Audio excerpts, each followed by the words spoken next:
नमस्कार दोस्तों, मैं डॉक्टर अरूप मेरे YouTube channel doctor Arup's health friend में आप सभी का हार्दिक स्वागत करता हूं। अक्सर हमारे परिवार में छोटे छोटे बच्चे रहते हैं जो लगभग एक ही बीमारी से बार बार बीमार होते रहते हैं या कई बार अलग अलग इन्फेक्शन जो है बच्चों को घड़ी घड़ी होता रहता है। इसके वजह से कई बार लोग क्या करते हैं, अलग अलग डॉक्टर के पास चले जाते हैं। आज किसी डॉक्टर को दिखाए, 15 दिन बाद फिर किसी और डॉक्टर के पास जा कर के दिखाने के लिए गए। कई बार एक ही इन्फेक्शन जो है कम समय के बीच में बार बार होता रहता है। तो इनके कारण क्या क्या हो सकते हैं और किस प्रकार की व्यवस्था लेने पर बच्चा कम बीमार पड़ सकता है या बीमार मुक्त रह सकता है, आज उसी के बारे में इस वीडियो के माध्यम से बहुत सारी अहम जानकारियाँ शेयर करूंगा। इससे पहले कि ये वीडियो स्टार्ट करूं, अगर आपने मेरा चैनल अभी तक सब्सक्राइब नहीं किया है तो सबसे पहले मेरे channel doctor Arup's health friend को सब्सक्राइब कर लें। वीडियो संपूर्ण रूप से देखें। अगर वीडियो अच्छा लगे तो इसे लाइक और शेयर करना ना भूलें।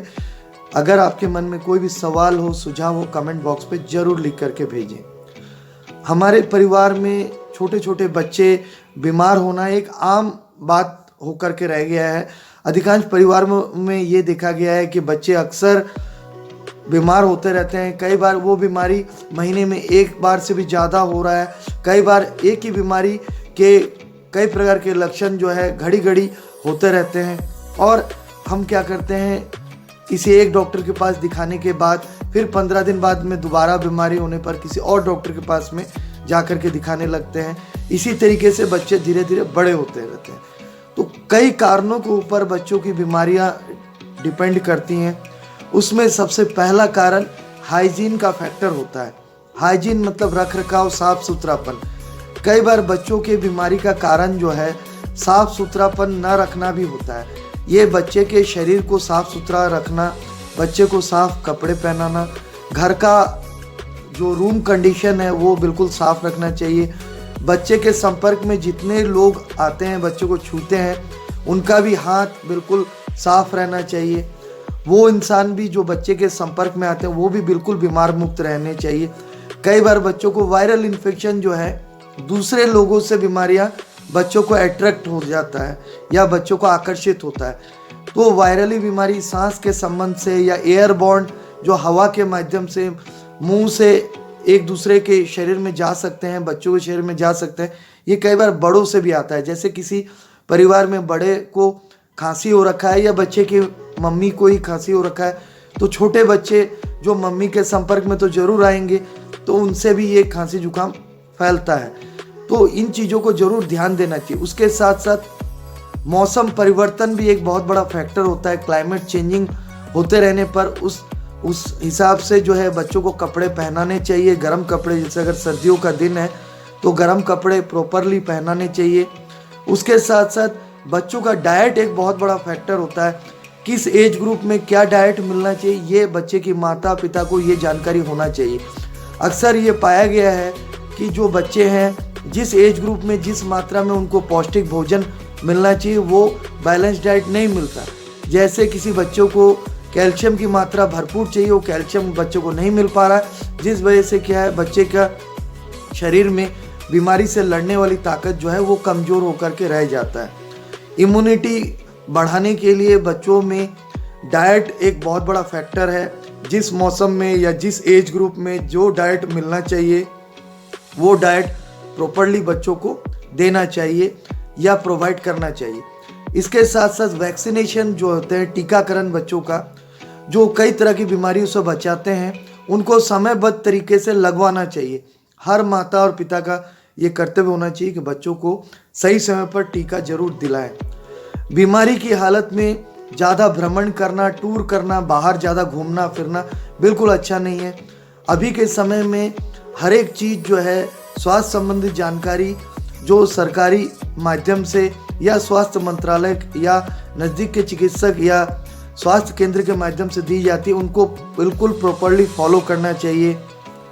वायरल इन्फेक्शंस या मुंह से फैलने वाले इन्फेक्शन जो हैं उसमें मास्क का जरूर प्रयोग करना चाहिए। बच्चों में भी मास्क, जो बच्चे थोड़े धीरे धीरे बड़े हो रहे हैं उनको हाथ जैसे धुलाई करना चाहिए और मास्क अच्छे से कैसे पहना जा सकता है या पहनना चाहिए, इसके बारे में ज़रूर समझाना चाहिए।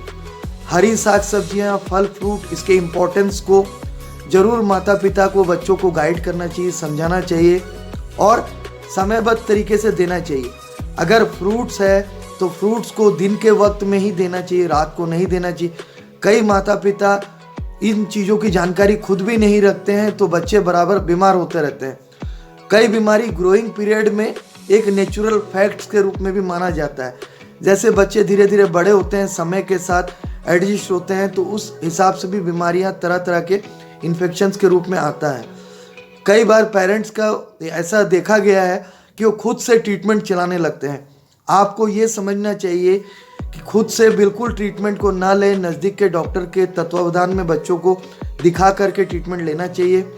एंटीबायोटिक्स का कम से कम प्रयोग करें। एंटीबायोटिक्स जो है बैक्टीरिया के विरोध डॉक्टर प्रिस्क्राइब करते हैं। अतिरिक्त डोज आप खुद से दे देंगे तो शरीर के अच्छे बैक्टीरिया जो शरीर की रखवाली करते हैं वो भी ख़त्म हो जाएंगे, तो शरीर का इम्यूनिटी जो है, रोग प्रतिरोधक क्षमता कमज़ोर हो जाता है। तो इन 4-5 इम्पॉर्टेंट फैक्टर को हर पेरेंट्स को ध्यान देना चाहिए। वैक्सीनेशन टाइम से करवाएं। बच्चे के ग्रोइंग पीरियड में जो भी डाइट और न्यूट्रिएंट्स चाहिए उसकी जानकारी रखना चाहिए, बच्चों को दिलाना चाहिए। घर में कोई भी बच्चे के संपर्क में आने वाले इंसान, उनको अपना साफ सफाई मेंटेन करना चाहिए और वो खुद भी बीमार मुक्त होने चाहिए। कई प्रकार की बीमारी बड़ों से बच्चों में अट्रैक्ट हो जाता है। बीमारी की हालत में घर से बाहर ज़्यादा घूमने को ना निकले और कोशिश करें कोई भी बीमारी है खुद से ट्रीटमेंट ना लेते हुए नज़दीक के डॉक्टर के मार्ग निर्देशन में बच्चों को प्रॉपरली जो डाइट है और जो मेडिसिन है वो प्रोवाइड करें। इससे बच्चा भी हेल्दी बना रहेगा, स्वस्थ बना रहेगा और उसका इम्यून सिस्टम जो है वो स्ट्रांग रहेगा, जिससे वो हर बीमारी को कम समय में वो ठीक हो जाएगा। और उसकी बीमारियों की फ्रीक्वेंसी जो है, घड़ी घड़ी बीमार होना, जो आपके मन में एक सवाल रहता है कि एक ही महीने में 2 बार 3 बार बीमार पड़ रहा है या एक ही बीमारी हर दूसरे महीने में हो रहा है, इससे आप बच्चों को सेफली रख पाएंगे।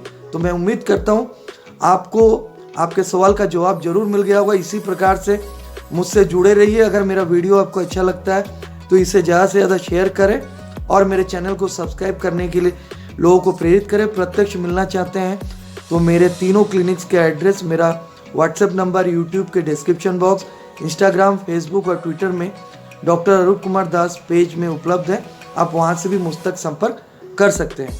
धन्यवाद, नमस्कार, जय हिंद।